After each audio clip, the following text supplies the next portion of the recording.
Top names in tech are gathering in Las Vegas for one of বিশ্বের অন্যতম বড় প্রযুক্তি মেলা সিইএস লাস ভেগাসে শুরু হওয়া এবারের আসরে এনভিডিয়া তাদের নতুন কসমস ফাউন্ডেশন মডেল উন্মোচন করেছে।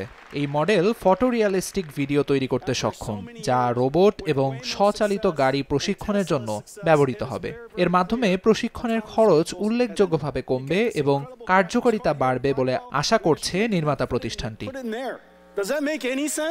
এনভিডিয়ার প্রধান নির্বাহী জেনসন হুয়াং বলেন, কসমস ফাউন্ডেশন মডেলটি সিনথেটিক ডেটা ব্যবহার করায় রোবট এবং গাড়ি বাস্তব জগৎকে আরও ভালোভাবে বুঝতে সক্ষম হবে। তিনি আরও বলেন, রোবোটিক্সে শীঘ্রই চ্যাটজিপিটির মতো বিপ্লব আসতে চলেছে।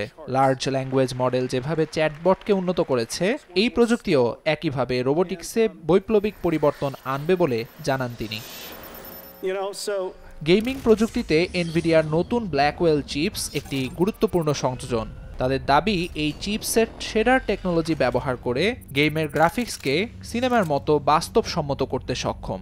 এমনকি একটি সিরামিক চায়ের কেটলির গায়ে আঙুলের ছাপের মতো অতি সূক্ষ্ম বিষয়ও নিখুঁতভাবে ফুটিয়ে তুলতে পারে এই চিপ, এমনটাই জানায় এনভিডিয়া। এরই মধ্যে জাপানের বিখ্যাত গাড়ি নির্মাতা টয়োটা এনভিডিয়ার ওরিন চিপস এবং অটোমেটিভ অপারেটিং সিস্টেম ব্যবহার করার ঘোষণা দিয়েছে।